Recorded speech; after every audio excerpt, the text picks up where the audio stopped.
বন্ধুরা, গতকাল nothing phone 2 এর লো লাইট পারফরম্যান্স নিয়ে আলোচনা করেছি। আজকে আলোচনা করব নাথিং ফোন 2 এর ক্যামেরা দিনের বেলা কেমন পারফর্ম করে সেটা নিয়ে। নাথিং ফোন 2 তে দিনের বেলায় ভালো আলোতে খুব ভালো কোয়ালিটির ছবি এবং ভিডিও ওঠে। আমার বলতে কোনো দ্বিধা নেই যে নাথিং ফোন 2 এর ক্যামেরা অপটিমাইজেশন দিনের বেলাতে খুবই ভালোভাবে লক্ষ্য করা যায়।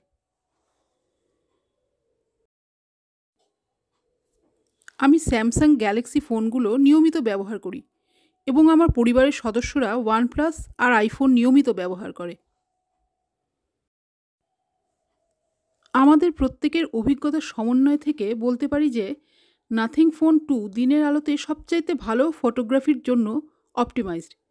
লেটেস্ট সফটওয়্যার আপডেটের পরে ক্যামেরার পারফরমেন্স ইমপ্রুভ হয়েছে। ওভারঅল আমি বলতে পারি নাথিং ফোন 2 ক্যামেরা পারফরমেন্স যথেষ্ট ইমপ্রুভ করেছে। এখন কনফিডেন্টলি বলা যায় ছবির ডিটেলস এবং ভিডিও কোয়ালিটিতে নাথিং ফোন 2 OnePlus 11R-কে খুব সহজেই বিট করতে পারছে। নাথিং ফোন 2 দুটো 50 মেগাপিক্সেল ক্যামেরাকেই ঠিকমতো ব্যবহার করতে পারছে, কিন্তু OnePlus 11R তার 3টে ক্যামেরার মধ্যে শুধুমাত্র একটি ক্যামেরাকে ব্যবহার করতে পারছে। এটা মনে রাখতে হবে, OnePlus 11R-এ 50 MP Sony IMX 890 camera sensor দেওয়া হয়েছে, আর সঙ্গে 8 MP আলট্রাওয়াইড ক্যামেরা আর অপদার্থ 2 MP ম্যাক্রো লেন্স দেওয়া হয়েছে। অপদার্থ শব্দটি ইচ্ছে করেই ব্যবহার করলাম, কারণ এই 2 MP ম্যাক্রো লেন্স দিয়ে OnePlus ক্রেতাদের বোকা বানাচ্ছে। আপনারা এটাও জানেন যে OnePlus 11R-এ ফ্রন্টে 16 MP ক্যামেরা দিয়েছে। তুলনামূলকভাবে নাথিং তার মেন ক্যামেরাতে ব্যবহার করেছে 50 MP Sony IMX 890 camera sensor. এছাড়াও Nothing phone 2 50 MP ultrawide camera ব্যবহার করেছে এবং ফ্রন্টে আছে 32 MP ক্যামেরা। এটা সত্যি কথা যে OnePlus 11R দিনের বেলার ছবিতে বেটার শ্যাডো ম্যানেজমেন্ট করতে পারে।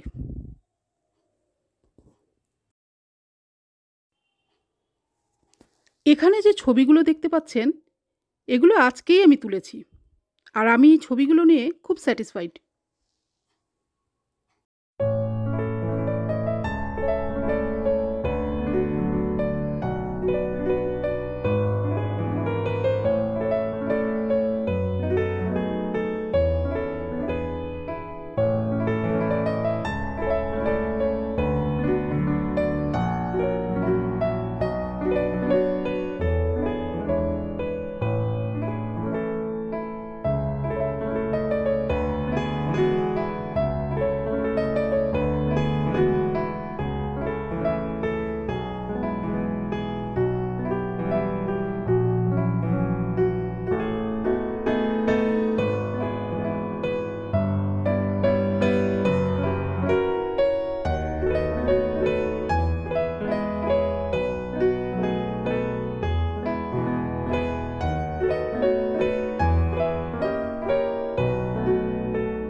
ফাইনালি একথা পরিষ্কারভাবেই বলা যায় যে ওভারঅল ক্যামেরা পারফরমেন্সে Nothing phone 2 high mid range সেগমেন্টে বেশ ভালো কাজ করেছে।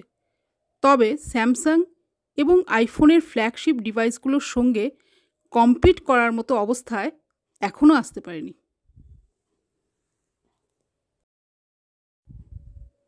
কার্ল পেই খুব ভালোভাবে শুরু করেছেন এবং নাথিং ফোন 2 ব্যবহার করার পর কেউ আর OnePlus ফোন ব্যবহার করতে চাইবে না। তবে স্যামসাং আর আইফোনের সঙ্গে টেক্কা দিতে হলে নাথিংকে আরও অপটিমাইজেশন করতে হবে। আজকে এখানেই শেষ করছি। আপনাদের কমেন্টসের অপেক্ষায় রইলাম। ধন্যবাদ।